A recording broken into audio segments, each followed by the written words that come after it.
High everyone, how you all? আশা করি তোমরা সকলে খুব ভালো আছো। Welcome back to my channel. আমি Amrita Bhattacharya, fourth semester BSc nursing student of government college of nursing, Howrah district hospital. তো এই ভিডিওটা অনেক দিনের একটা রিকোয়েস্টেড ভিডিও বলতে পারো। আমাকে কয়েকজন কমেন্ট করেছিল, দেখেছিলাম, আর ইনস্টাগ্রামেও কয়েকজন ডিএম করেছে যে দিদি নার্সিং কলেজে যাব, তো কী কী জিনিস নিয়ে যাব বা কী কী জিনিস কিনতে হয় কলেজের জন্য। তো আমি ভাবলাম এটা নিয়ে একটা ডিটেলস ভিডিও বানাই, একটা লং ভিডিও। তো সেই জন্য এই ভিডিওটা আমি আজকে করছি। তো প্রথম থেকে শেষ পর্যন্ত ভিডিওটা মন দিয়ে দেখবে, কারণ অনেক ইম্পর্ট্যান্ট জিনিস এখানে মেনশন করা আছে যেগুলো তোমাদের নার্সিং কলেজে ম্যান্ডেটারি। সো বেশি কথা না বলে শুরু করি ভিডিওটা। ওকে, তো প্রথমেই বলবো বই নিয়ে। তোমাদের ফার্স্ট সেমিস্টারে কী কী বই লাগবে। দেখো, ফার্স্ট সেমিস্টারে আমি আগেও বলেছি যে সাবজেক্টস থাকে nursing foundation, anatomy and physiology, sociology and psychology, আর হচ্ছে ইংলিশ। তো তোমাদের নার্সিং ফাউন্ডেশনের জন্য সিনিয়রদের কাছে, মানে আমি বলবো সবগুলো বই তোমরা সিনিয়র আর ম্যাডামরা যা যা বলবেন সেরকমই বই সাজেশনটা নেবে। আর আমি যেটা বই পড়তাম সেগুলো আমি এখানে বলে দেবো বা নিচে ডেসক্রিপশানে দিয়ে দেবো। তো নার্সিং ফাউন্ডেশনের জন্য একটা বই লাগে, আর হচ্ছে নার্সিং কাউন্সিল থেকে ফাউন্ডেশনের জন্য বই নিতে হয় 2 ভলিউম। তো সেটা তোমরা কলেজ থেকেই কন্ট্যাক্ট করে তোমরা পেয়ে যাবে। আর অ্যানাটমি ফিজিওলজি এই দুটো যেমন একটা সাবজেক্ট হয় তো একটাই বই হবে, কোনো কোনো ক্ষেত্রে হয়তো 2 বই হয়। বাট আমি হচ্ছে আশালতার বই পড়তাম, তো সেখানে একটা বইয়ের মধ্যে 2 ছিল, বাট পেপার এই দুটো আলাদা হবে। তো 2 সাবজেক্টেই পাশ করতে হবে। সেম সোশিওলজি সাইকোলজিতেই হয়, 2 সাবজেক্টেই পাশ করতে হয়। আর এইটারও মানে আমি কী কী অথরের বই পড়েছিলাম সবটা আমি নিচে দিয়ে দেবো। আর ইংলিশের জন্য আমি কোনো বই পড়িনি, যেরকম ক্লাসে স্যার পড়াতেন, যেরকম নোটস দিতেন সেইগুলোই আমি ফলো করতাম। আচ্ছা, এবার আসি স্টেশনারি জিনিস কী কী কিনতে হবে তোমাদেরকে। সবার প্রথমে তোমরা 1 বান্ডিল করে A4 পেজ কিনে রেখে দেবে, কারণ প্রচুর অ্যাসাইনমেন্টস লিখতে হয় আর অ্যাসাইনমেন্টসগুলো মেইনলি A4 পেজে তোমাদেরকে লিখতে হবে। আর পেন কিনবে, ব্ল্যাক, ব্লু, রেড, গ্রিন, এই 4টে কালারের পেন রাখবে। বেশি করে তো নীল পেনের প্যাকেট 1 প্যাকেট পেন কিনে রেখে দেবে। ব্ল্যাক পেনও অনেকগুলো নিয়ে নেবে। একটা পেন্সিল, একটা ইরেজার অবশ্যই নেবে। আর সাথে তোমরা হাইলাইটার কিনতে পারো, বই পড়ার ক্ষেত্রে কাজে লাগবে। আর অবশ্যই ব্লু কালারের, ব্ল্যাক কালারের মার্কার নিজেদের কাছে রাখবে, কারণ চার্ট, পোস্টার সব কিছু বানাতে হয়, তো মার্কারটা সবসময় কাজে লাগে। আচ্ছা, পেন্সিল, রং পেন্সিলের একটা প্যাকেট কিনতে পারো, ছোটো 10 টাকার যে ডমসেরগুলো পাওয়া যায়। কারণ তোমরা যখন হেলথ টক দেবে বা কোনো প্রেজেন্টেশন দেবে তো সেখানে ছবি আঁকাতে হয়, তো তোমরা যদি একটু রং ইউজ করে ভালো ছবি আঁকাও তাহলে সেক্ষেত্রে চার্টটা দেখতে ভালো লাগে। আচ্ছা, আর হচ্ছে মেইন থিংস আমি বলবো 2 কভার ফাইল অবশ্যই কিনে রাখবে, কারণ যেগুলো তোমাদের চেক করা অ্যাসাইনমেন্টস আছে সেগুলো এক জায়গায় সাজিয়ে রাখলে পরে তোমাদের ফাইল বানাতে সুবিধা হবে। তো 2 কভার ফাইল কিনবে আর 2 চ্যানেল ফাইল কিনবে। কভার ফাইলগুলো, চ্যানেল ফাইলগুলো কি, এগুলো আশা করি বলে দিতে হবে না। চ্যানেল ফাইলগুলো তোমাদেরকে ম্যাডামদের যখন সাবমিট করবে কোনো প্রেজেন্টেশনের কন্টেন্ট বা কিছু, তখন তোমাদের চ্যানেল ফাইলগুলো কাজে লাগবে। আর এগুলো একটা করে কিনলেও হয়, কিন্তু আমি 2 করে রাখি, কারণ একটা কোথায় হারিয়ে যাবে তারপরে আমি খুঁজবো, সেটা আমার খুব প্যানিক হয়, সেজন্য আমি 2 করে কিনি। ওকে, এইবার হচ্ছে ফিজিক্যাল আইটেমস যেগুলো তোমাদের হস্টেলের জন্য দরকার। প্রথমেই আমি বলবো একটা স্টাডি টেবিল কিনবে, যেগুলো বিছানায় বসে যেগুলো স্টাডি টেবিলে পড়াশোনা করার হয় সেগুলো একটা কিনে রাখবে। কারণ জানি না অনেকের, আমি যে পিজিতে থাকি, মানে আমি যেই রুমে থাকি সেই রুমটা খুব ছোট, সেখানে স্টাডি টেবিল চেয়ারের কোনো কেনা যাবে না, বা আমার মনে হয় যে স্টাডি টেবিল চেয়ার কেনার থেকে একটা ছোট স্টাডি টেবিল কিনে নেওয়া অনেক ভালো, যেখানে আমাদের ভালো করে বসে গুড পোস্টারে আমরা পড়াশোনা করতে পারি, তো অসুবিধা হবে না। একটা টেবিল ল্যাম্প কিনতে পারো, কারণ অনেকেই হয়তো হোস্টেলে থাকবে, সেখানে অনেকজন মিলে একটা ঘরে থাকতে হবে, তো রাত্রিবেলা পড়াশোনার ক্ষেত্রে ডিস্টার্ব হবে, তো সেজন্য টেবিল ল্যাম্পটা একটা কিনে রাখাটা ভালো। আর একটা এমার্জেন্সি লাইট অবশ্যই কিনবে, কারণ সব জায়গাতে ইনভার্টার বা জেনারেটর থাকে না, তো হঠাৎ করে কারেন্ট চলে গেলে সেটা তোমার কাজে লাগবে। অবশ্যই একটা ছাতা আর একটা রেনকোট নিজের কাছে রাখবে। রেনকোটটা আমি বলবো সবসময় ব্যাগের মধ্যে রাখবে, কারণ কখনো ছাতা নিয়ে যেতে ভুলে যাবে, তো রেনকোটটা সেখানে তোমার কাজে দেবে। কারণ সবসময় আমাদেরকে, মানে বৃষ্টি হোক, ঝড় হোক, গোটা শহর ভেসে চলে যাক, তাও আমাদেরকে ডিউটি যেতেই হবে, তো সেজন্য ছাতা আর রেনকোট 2 জিনিসই কিনে রাখবে। হোস্টেলে বা নিজেদের রুমে পিজিতে রাখার জন্য একটা অর্গানাইজার একটা বা 2 কিনতেই পারো, কারণ জানি না কোথাও হয়তো প্রোভাইড করে, বা আমার যেমন প্রোভাইড করেনি, কোনো অর্গানাইজেবল কিছু, তো সেটা আমাকে নিজেকে কিনতে হয়েছিল, যেগুলো প্লাস্টিকের হয়। আমি লিঙ্ক দিয়ে দেবো আমি যেখান থেকে কিনেছিলাম। আর খাটটা অনেকের পিজি থেকে প্রোভাইড করে, বাট আমি তো নিজে কিনেছিলাম। আর যারা হয়তো কলেজের হস্টেলে থাকবে সেখানে হয়তো তোমরা খাট পেয়েই যাবে। আর অবশ্যই 2টো বিছানার চাদর, 2টো বালিশের কভার, বালিশ, এগুলো তো নিজেরা কিনবেই, এগুলো আর আমি কি বলবো।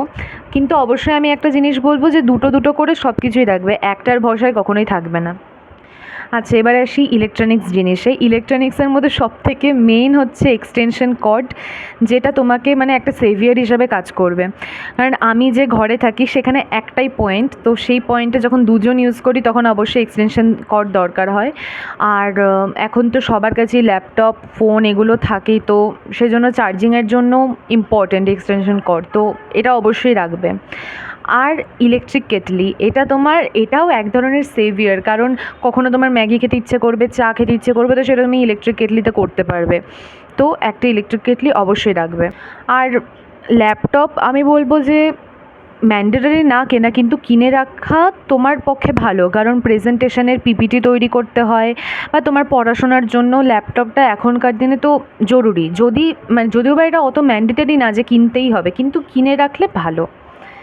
আর ইয়ারফোনস তো আমি বলবো সবার কাছেই থাকে, ইয়ারফোনস নিয়ে আর কি বলবো। এটা যখন ঘরে 3-4জন যদি একসাথে থাকো তখন ইয়ারফোনসটা তোমাকে বাঁচিয়ে নেবে, অনেক নয়েজ ক্যান্সেলেশন করবে, তারপরে তোমার কনসেন্ট্রেশন করবে, তোমার অন্যের সাথে কথা বলতে তোমার সুবিধা হবে।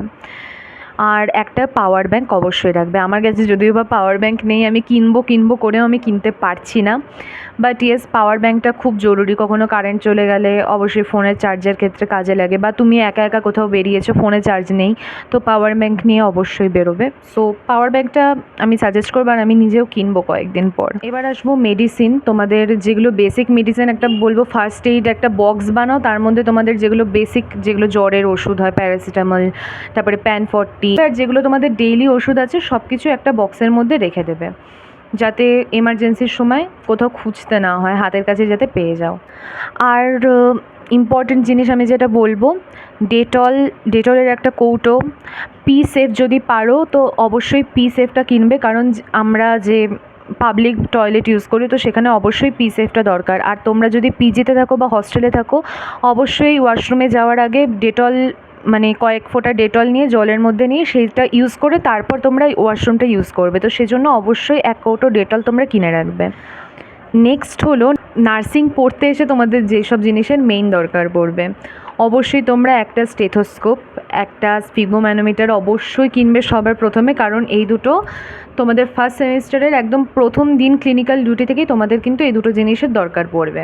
আচ্ছা, নেক্সট হলো ইম্পর্টেন্ট জিনিস যেটা, পকেট ডায়েরি একটা। তো এটার সাইজটা তোমাদেরকে কলেজ থেকেই বলে দেবে। একটা ছোট পকেট ডায়েরি সবসময় নিজের কাছে তোমাদেরকে রাখতে হবে, সমস্ত পেশেন্টের হিস্ট্রি, ইম্পর্টেন্ট জিনিস সব কিছু পকেট ডায়েরির মধ্যে নোট করে রাখতে হবে। তো pocket diary, stethoscope, BP apparatus, এই দুটো হলো, এই 3টে হলো। এরপরে হচ্ছে পকেট আর্টিকেলস, যেগুলো তোমাদেরকে অবশ্যই কিনতে হবে। এটাও তোমাদের কলেজ থেকে একটা লিস্ট দিয়ে দেবে, মানে আমাদের কলেজে তো তাই করেছিল যে একদম পুরো লিস্ট দিয়ে দিয়েছিল যে কী কী কিনতে হবে। তো আমি মেইন জিনিসগুলো বলছি, এগুলো সবারই জানার কথা। টর্চ, নেল কাটার, সিজার, এই সমস্ত জিনিসই হয় পকেট আর্টিকেলসের জন্য। তোমরা অনেকেই হয়তো অর্ডার করো জিনিসপত্র ফ্লিপকার্ট থেকে বা নাইকা থেকে, তো সেখানে যে কার্ডবোর্ডের বক্সগুলো রাখে সেখান থেকে 2-3টে বক্স তোমরা নিজেদের কাছে অবশ্যই রেখে দিও, কারণ মেডিসিন কার্ড, পেন স্কেল এগুলো আমাদেরকে হাতে বানাতে হয়, তো সেক্ষেত্রে তোমাদের ওই কার্ডবোর্ডের যেটা হয় সেটা খুব দরকার পড়বে। তো এগুলো তোমরা পকেট আর্টিকেলসে রাখবে। তো আমি সব জিনিস আমি চেষ্টা করছি এখানে লিস্ট দিয়ে দেওয়ার, যে বেসিক কী কী জিনিস দরকার হয়, বাকিটা তো তোমাদের কলেজ থেকে বলেই দেবে। আচ্ছা, এবার আসি তোমাদের পার্সোনাল কী কী জিনিস তোমরা অবশ্যই নিজেদের সাথে রাখবে। সবথেকে ইম্পর্টেন্ট জিনিস এখন যেটা হচ্ছে সেটা হলো একটা ইউপিআই অ্যাকাউন্ট, মানে যেটা ফোনপে বা গুগল পে যাই হোক না কেন, এটা অবশ্যই নিজেরা বানিয়ে নেবে, কারণ বাইরে একা একা থাকতে গেলে নিজের মানে অনলাইন পেমেন্টের সিস্টেমটা অবশ্যই রাখা উচিত। তো এইটা যাদের নেই তারা তাড়াতাড়ি করে বানিয়ে নাও, এটা কিন্তু ম্যান্ডেটরি। আর মেডিসিন তো আমি আগে বলেই দিলাম যে নিজেদের যেটা ডেইলির মেডিসিন, তোমাদের যদি কোনো ডেইলি মেডিসিন খাও বা যেগুলো এমার্জেন্সি মেডিসিন সেগুলো একটা বক্সে অবশ্যই রেখে দেবে। নিজেদের একটা পার্সোনাল নেইল কাটার রাখবে আর পার্সোনাল থার্মোমিটার রাখবে, দুটো করে কিনবে, একটা তো তোমার পকেট আর্টিকেলসের সাথে চলে গেলো আর একটা পার্সোনাল, দুটো কিন্তু কখনো গোলাবে না, দুটো আলাদা আলাদা থাকবে। একটা আয়না অবশ্যই রাখবে, একটা ছোট আয়নাই হোক, বড় আয়না তো জানি না কোনো কোথাও প্রোভাইড করে কি না, আমি অবশ্যই একটা ছোট আয়না আমি নিজের কাছে রেখেছি, কারণ নিজেকে তো অবশ্যই দেখতে হবে তৈরি হতে গেলে, তো এটা ছোটো আয়না রেখে দেবে নিজেদের কাছে। আর একটা হট ওয়াটার ব্যাগ তোমরা অবশ্যই ক্যারি করবে, কারণ সবারই পিরিয়ডসে ক্র্যাম্প হয়, তাছাড়াও এমনি কোমর ব্যথা বা কোথাও লেগে টেগে গেলে হট ওয়াটার ব্যাগটা খুবই দরকারি একটা জিনিস। ওকে, তো এই ভিডিওটা এই পর্যন্তই রাখছি। আমি মনে হয় আমি মোরারলেস অনেক কিছুই বলে দিলাম, এক্সট্রা জিনিসও বলেছি যেগুলো আমার কাছে নেই, কিন্তু আমি তোমাদের সাজেশান দিয়েছি যে এগুলো কিনবে। তো আর যদি তোমাদের কিছু সাজেশান থাকে, ধরো আরও কিছু তোমাদের মনে হচ্ছে, তো সেগুলো তোমরা কমেন্টে লিখবে যাতে অন্য কেউ সেখান থেকে দেখে উপকার পেতে পারে। আর আশা করি তোমরা সবাই কলেজ অ্যালটমেন্ট পেয়ে গিয়েছো, যে কার কোন কলেজে অ্যাডমিশন হয়ে গিয়েছে, তো সেটা অবশ্যই আমাকে কমেন্টে জানাবে যে কার কোন কলেজ হলো। অ্যান্ড কংগ্রাচুলেশনস সবাইকে, নতুন কলেজ জীবন শুরু হবে, সবার নতুন একটা লাইফ শুরু হবে। তো তার আগে তোমরা নিজেদের বাড়িতে সময়টাকে এনজয় করো নিজেদের মতন করে। And so that is for today. সবাই খুব ভালো থেকো, বাই।